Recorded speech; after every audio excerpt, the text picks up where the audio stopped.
ciri orang hijrahnya benar. Pertama, coba ini dicatat. Diingat-ingat kalau nggak dicatat. Kalau bahasa Arabnya al-wuqu' fi amalil birri bil isti'dadin lahu. Mudah beramal meskipun tanpa mengkondisikan diri. Mudah tersentuh beramal. Mudah untuk mengerjakan yang baik-baik. Gak perlu dikondisikan, diajak, gak perlu dikasih pahala-pahala, gak perlu. Ini orang emang hatinya sudah pengen baik. Nah, ciri-ciri orang belum dapat hidayah gini. Mana dalilnya? Ya. Mau bantu orang nanya dalil dulu. Kalau nanya dalil itu bab ibadah, mahdhah. Tapi kalau mau bantu orang gak usah nanya dalil. Ya. Ini hati-hati ya. Oh itu dia aliran apa itu? Manhaj dia apa itu? Nanya manhaj dulu. Emang kalau orang dapat musibah tanya dulu agamanya. Kita kalau ada orang tabrakan, jatuh, kecelakaan, kita nanya dulu gak agama kamu apa? Kalau dia Islam terus gue bantu gitu. Apa begitu? Enggak. Maka ada ungkapan dari guru kita Al-Habib Ali Al-Jufri. Beliau orang Yaman, tinggal sekarang di Mesir ya. Al-insaniyah qabla tadayyun. Sisi manusiawi itu lebih awal daripada sikap beragama. Bukan agama. Sikap beragama lain dengan agama. Kenapa? Sisi kemanusiaan itulah inti orang beragama. Jadi agama itu intinya insaniyah. Humanisme. Jadi inti orang beragama, dia menjadi manusia seutuhnya. Bukan menjadi monster, bukan menjadi predator, bukan menjadi bomber, bukan. Dia menjadi manusia seutuhnya. Itu yang disebut walaqad khalaqnal insana. Sungguh kami ciptakan manusia. Inni khaliqun basharan min tin. Sungguh aku ciptakan manusia dari tin. Lalu di tengah ayatnya disebutkan, setelah aku sempurnakan nafakhtu fihi min ruhi, aku hembuskan padanya rohku. Jadi inti agama itu orang jadi manusia, bukan jenis baju pakaian, enggak. Ya. Coba hari ini gampang beramal enggak? Apa gampang curiga sama orang? Ngasih 2.000 doang, curiganya sampai mati. Oh itu dia pengemis itu, kalau dia kita kasih jadi rumah gede itu di kampungnya itu ya. Ya. Ngasih cuma 2.000, ya alhamdulillah ngasih. Ini nggak ngasih, tapi curiganya duluan. Itu ciri-ciri orang nggak dapat taufik. Ini kita bukan lagi sedang mempertahan, melestarikan ada pengemis di jalanan, tidak. Ini bab insaniyah, humanisme. Ya. Ciri kedua orang hijrahnya sahih. Dia dapat hidayahnya benar. As-salamatu minadz-dzanbi ma'al mail ilaih. Nah, ini mesinnya Allah. Ada kecenderungan melakukan suka bermaksiat, tapi selalu terhindar. Udah begitu belum? Itu gimana caranya? Ada caranya. Alaikum bil jamaah. Begitu kata baginda Nabi Muhammad SAW. Hendaklah kalian berjamaah. Jadi cara supaya kita nggak terjebak maksiat, padahal kita doyan maksiat, berjamaah. Itulah rahasia pembunuh 100 orang, yang ke-100 itu yang dia bunuh ulama. Apa kata si kiai yang ke-101? Kamu tinggalkan kampungmu. Karena untuk meninggalkan maksiat itu perlu komunitas yang baik.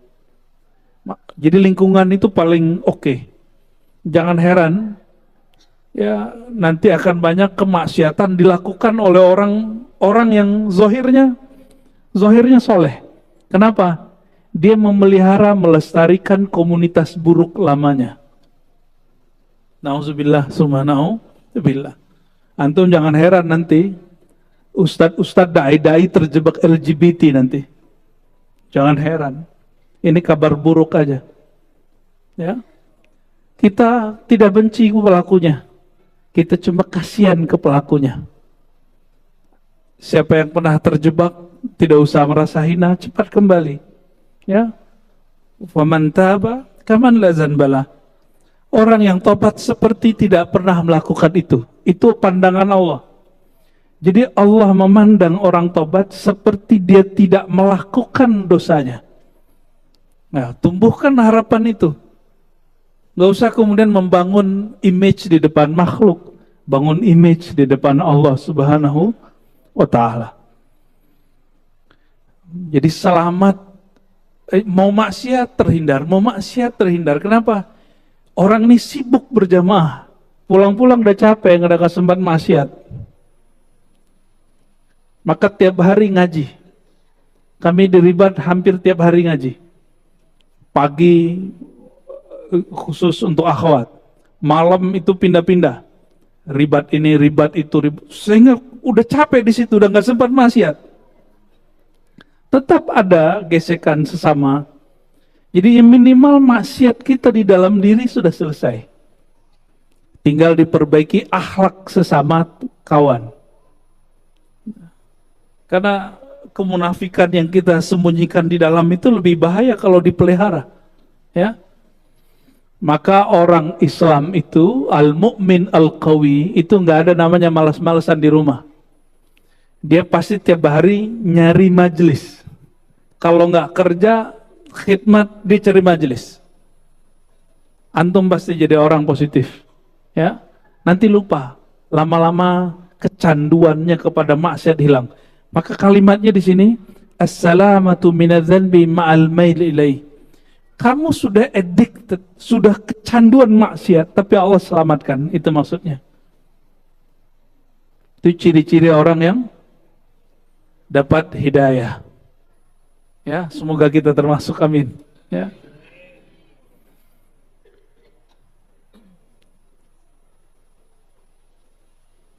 Wastikhrajid du'a wal ibtihal.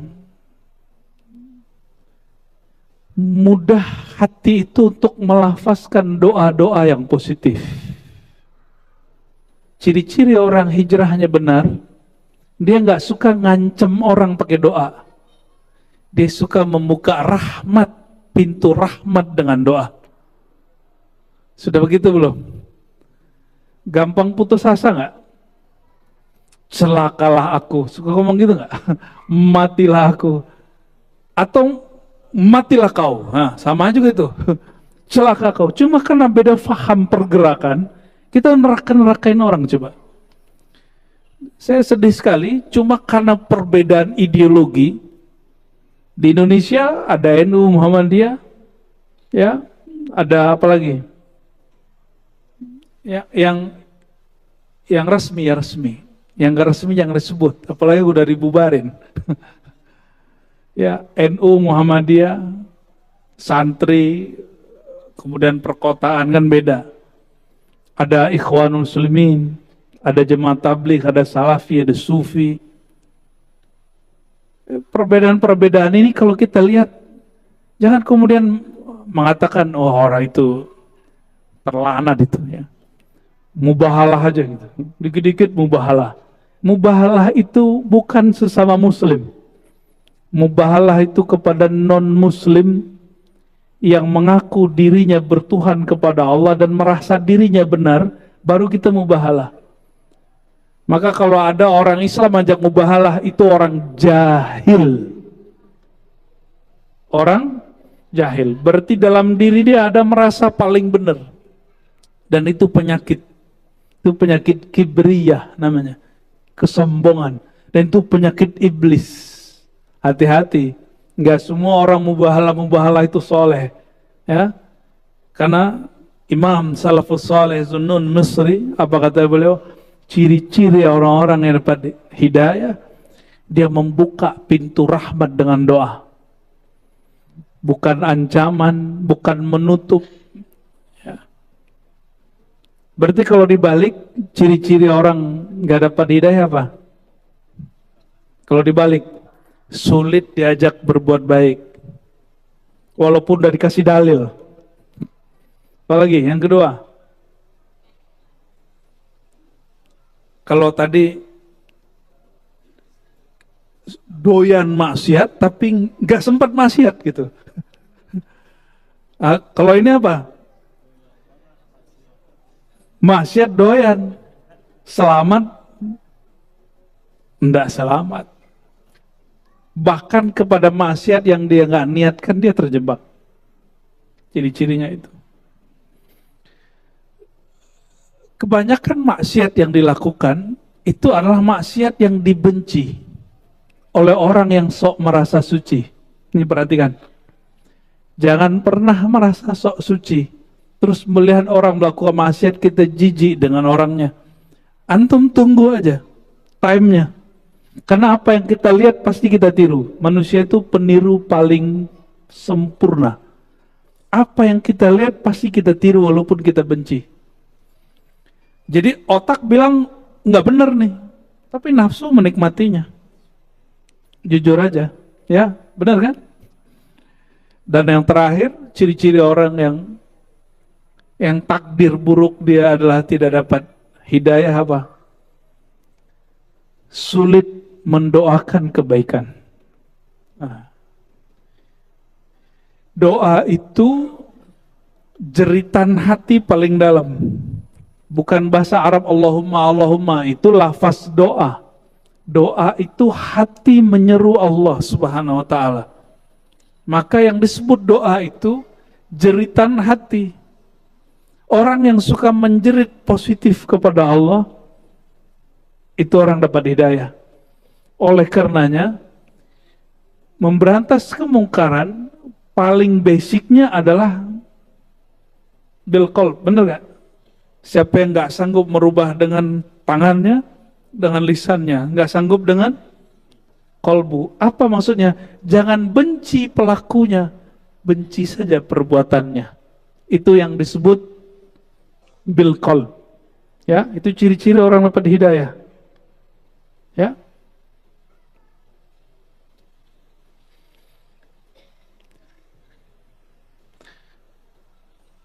Berarti hidayah itu takdir. Takdir, cuma kita diberi kesadaran untuk memilih. Kesadaran ini bahasa Arabnya al-kasab, usaha. Usaha ini yang nanti dipertanggungjawabkan di hadapan Allah Subhanahu wa ta'ala. Ya. Lalu Imam Al-Baihaqi menyebutkan kaedah-kaedah daripada takdir. Banyak orang berpikir bahwa Allah itu kalau sudah menakdirkan sesuatu, maka Allah wajib melakukan itu. Apa kata beliau? Coba perhatikan. Annallaha azza wa jal la yajibu alai syai'. Allah itu tidak diwajibkan kepadanya apapun. Allah nggak punya kewajiban. Tapi Allah kalau janji pasti menepati. La yukhliful mi'ad. Tapi Allah tidak punya kewajiban apapun. Jika Allah berkehendak tidak memasukkan orang beramal masuk surga, suka-suka Allah. Allah nggak punya kewajiban apa. Tapi Dia berjanji, jazaa'an bima kanu ya'malun, bahwa orang yang beramal pasti dapat balasan. Tapi Allah tidak diwajibkan oleh seorang pun kecuali dirinya mewajibkan dirinya. Maka kita nggak boleh nuntut Allah. Ini kebanyakan orang berdoa itu nuntut Allah. Menuntut Allah, mengingatkan Allah, padahal Allah nggak pernah lupa. Sejak kapan Allah lupa sehingga perlu diingatkan dengan doa-doa kita? Sejak kapan Allah lalai sehingga perlu kita bernazar, berjanji dan mengancam Allah Ta'ala? Kalau ini benar nih, kalau ini oke nih, saya puasa 7 hari. Emang begitu? Emang begitu kita bertuhan? Maka Sayyidina Muhammad SAW di hadis Bukhari mengatakan, nazar itu la yustakhraju illa min bakhil. Tidak pernah keluar kecuali dari orang yang bakhil. Maka jamaah malam ini yang pernah bernazar, tunaikan nazarnya. Next, jangan bernazar lagi. Ya. Oke? Jangan bernazar lagi. Ingin hidup bahagia, hindari nazar. Ya. Wala illata li san'ih. Ini kaidah Ahlussunnah. Perbuatan Allah itu tidak memerlukan kausalitas. Apa arti kausalitas? Sebab musabab. Allah nggak perlu. Karena dialah sumber semua sebab. Ya. Jadi Allah nggak perlu alasan mau menciptakan bahwa Muhammad bin Abdullah itulah Muhammad Rasulullah. Itu Allah nggak perlu alasan. Suka-suka Allah, suka-suka gua gitu. Ya. Kita aja boleh ngomong begitu, masa Allah nggak boleh begitu? Itu ego, al-kibriya uridai, keegoan itu sebenarnya sifatnya Allah. Kita nggak boleh ngomong gitu sebenarnya, Pak. Suka-suka gua gitu nggak boleh sebenarnya.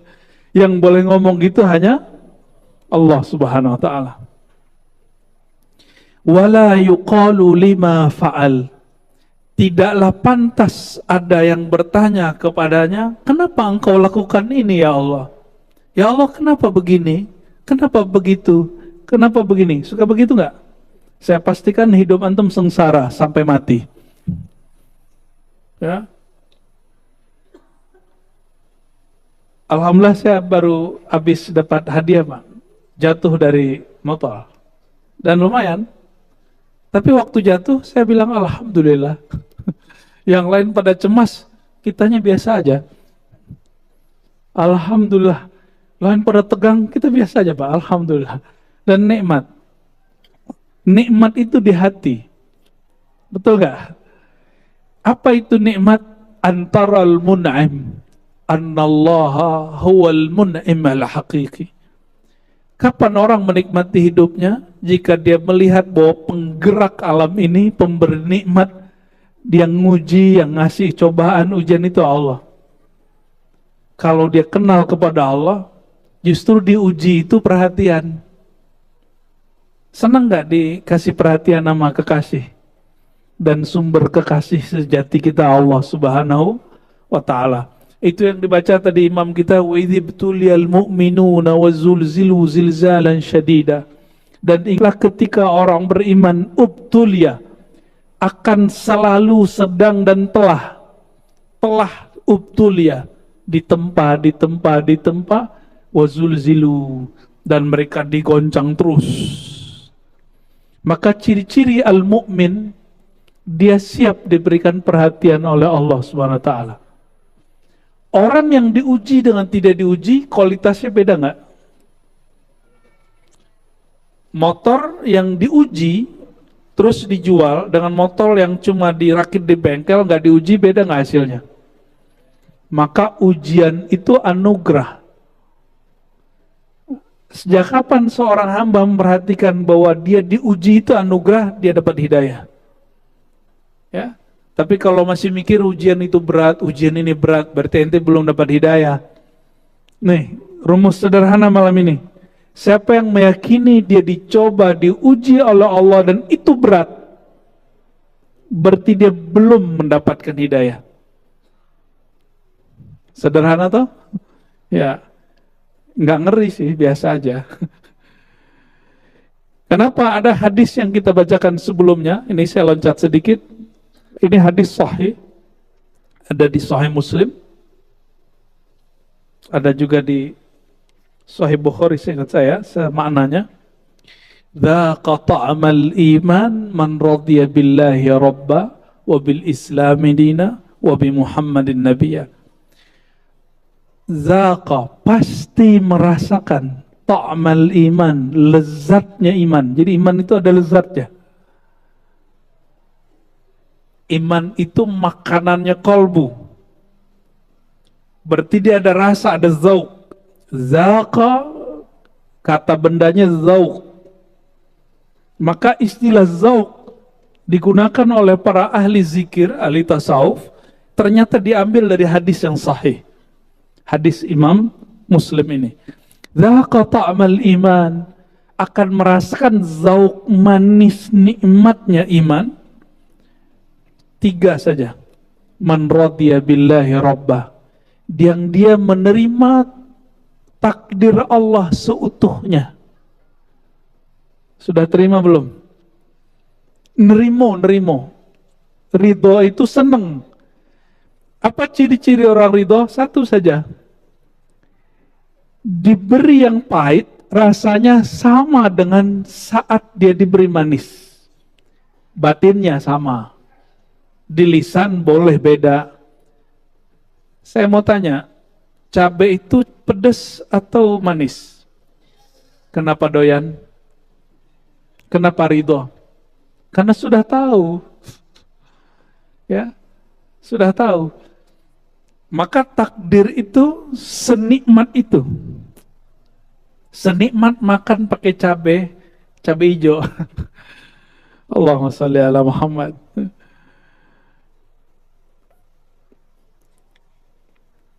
Lalu beliau menukil hadis-hadis untuk memotivasi orang supaya kuat membaca takdir Allah. Apa kata beliau? Dari Abu Hurairah, Nabi Muhammad SAW bersabda, Ala u'allimuk, maukah engkau aku ajarkan, ala kalimatin min tahtil arsy, dengan 1 kalimat yang Allah terbitkan kalimat itu langsung di bawah arsy. Min kanzil jannah, ada di perbendaharaan tertinggi surga. Kalimatnya kita sudah dengar dari kecil. Ini kalimat oleh Imam Baihaqi mengatakan, ini supaya orang merasakan nikmat menjalani takdir. Kalimatnya yang kita gunakan menjawab hayya ala sholah. La haula wala. Ternyata kalimat yang antum main-mainkan selama ini, itu kalimat yang ditulis di bawah arsy, di atas surga. Dan itu disebut aset surga tertinggi. La haula wala quwata illa billah. Rasulullah SAW, apabila beliau naik ke surga tertinggi, maka itu yang dibacanya. La haula wala quwata illa billah. Ingin bersama Rasulullah? Ya, amalkan la haula wala quwata illa billah, pagi 100, sore 100. Ya, disebut zikir hauqalah. Dan Allah suka dengan orang yang baca zikir hauqalah ini. Kenapa? Karena dia mengatakan, ya Allah, aku tidak ada daya, aku tidak ada upaya, tidak ada kekuatan kecuali dengan Engkau. Jadi Allah itu suka kita nol di hadapan dia. Dan Allah paling gak suka sama orang sok-sok tegar. Allah hanya senang sama orang tegar bersamanya, bukan tegar-tegar sendiri. Ya. Lalu kalau ada orang membaca ini, apa kata Allah Ta'ala? Aslama abdi wastaslama. Hambaku telah Islam, wastaslama, dan telah menyerahkan dirinya kepadaku. Itu cintanya hamba diterima. Sayyidina Bilal karena sholat 2 rakaat habis wudu, itu kakinya kedengeran di surga. Maka orang-orang yang membaca ini pagi sore penuh penghayatan, insya Allah bayang-bayang dia sudah sampai di surga. Ya, insya Allah. Ya.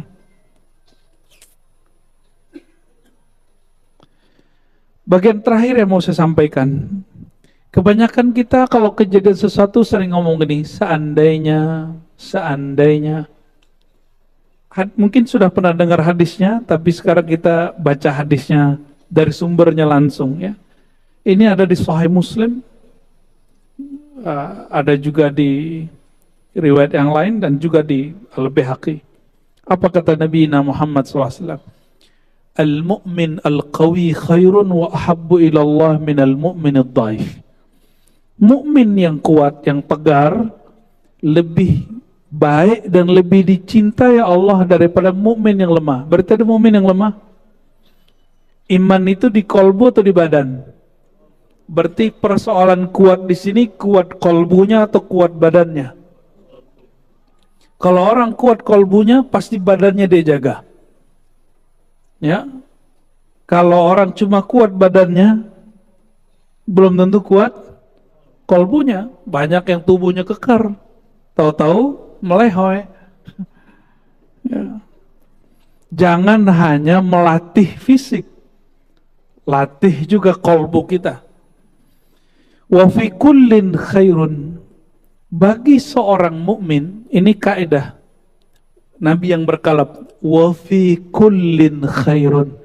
Dalam segala hal itu ada kebaikannya. Benar gak? Kita dapat musibah nih kata orang, tapi kita menemukan satu hikmah. Itu kebaikan. Ihris ala ma yanfa'uk. Hendaklah kamu suka menggapai sesuatu yang bermanfaat bagimu.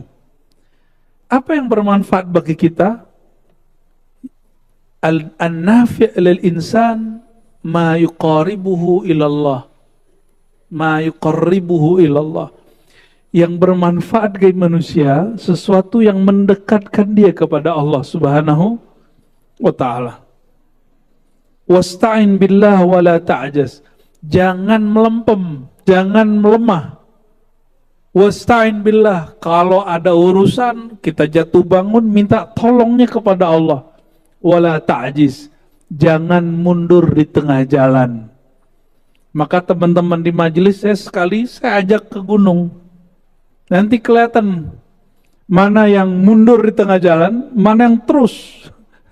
Aki-aki kita ajak naik gunung. Alhamdulillah ada yang mundur, ada yang maju. Ya sekarang mundur, besok nggak boleh mundur gitu. Itu pembentukan karakter.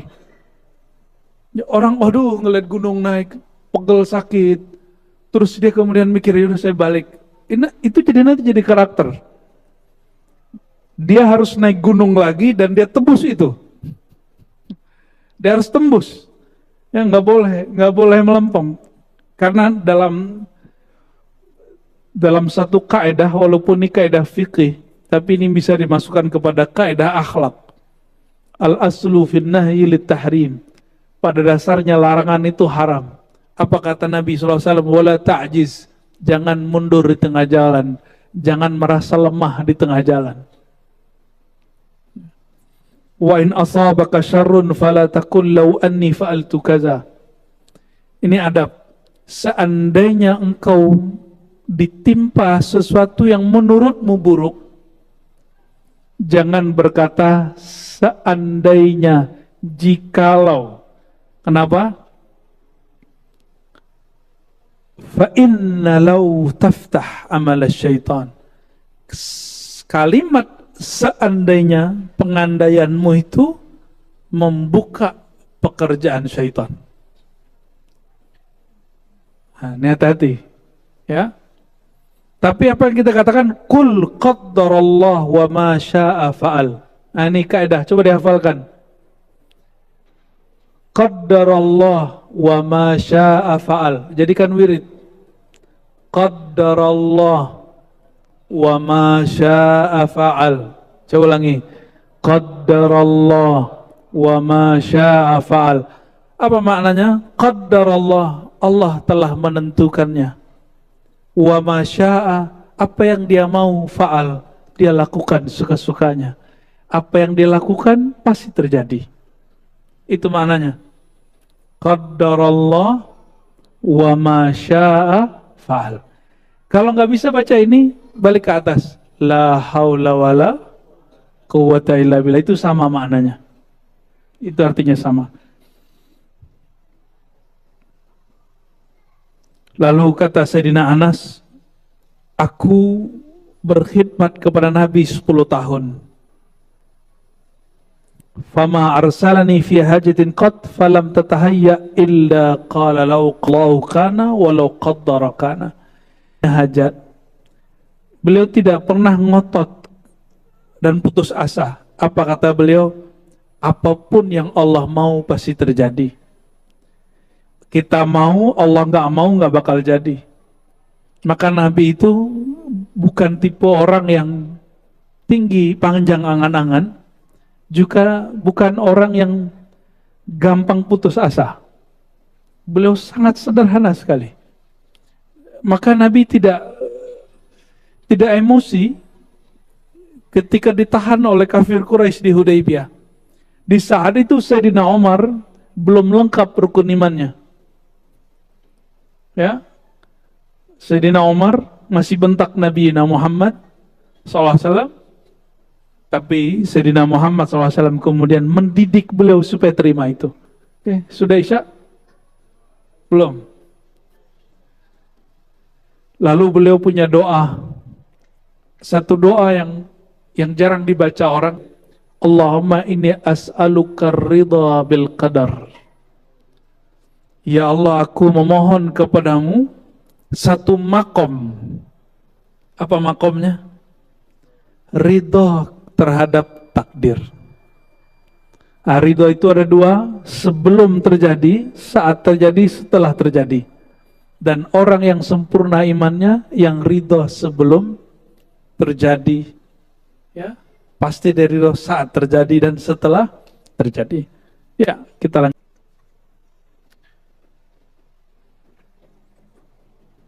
Dari Sayyidina Abdullah bin Mas'ud, beliau mengatakan, jika engkau ingin menjadi ahli ibadah, yang paling banyak ibadahkan bagimu. Kewajiban pertama bukan sholat, tapi ma'rifat. Kenal dulu yang disembah, lalu sembahlah dia seperlunya. Ya, gak usah kemudian terlalu banyak kuantitas, baguskan kualitasnya. Maka ya disebut menaikkan kewajiban. Ya. Yang kedua, ingin jadi orang paling bertakwa nggak? Disebut paling wara. Ya, ijtanib ma harrama alaik. Sederhana aja. Tinggalkan yang Allah haramkan. Sederhana ya. Mau jadi orang bertakwa, tinggalkan yang diharamkan. Tapi ada bagian terakhir, kata beliau, kamu ingin kaya, ingin merasakan kondisi orang kaya, kata beliau. Warda bima qassamallahu lak, takun min aghnan nas. Ridhoilah, terimalah taking kaya sealam semesta. Jadi stylenya orang kaya itu bukan baju, bukan jam, apalagi ya kasyaf gitu ya. Enggak disuruh. Yang disuruh sembahlah dia, apapun rasanya. Emang kalau nggak kasyaf, nggak ngeliat cahaya, terus nggak nyembah Allah gitu. Kalau badannya nggak merinding, terus nggak sholawat deh. Berarti antum cari merinding apa cari sholawat? Jam belum membahas takdir ini belum selesai. Nanti masih ada lagi. Jadi bulan depan bab tentang cabang iman yang ada dari turunan takdir itu masih banyak. Ya, kita tunggu bulan depan insya Allah. Silakan.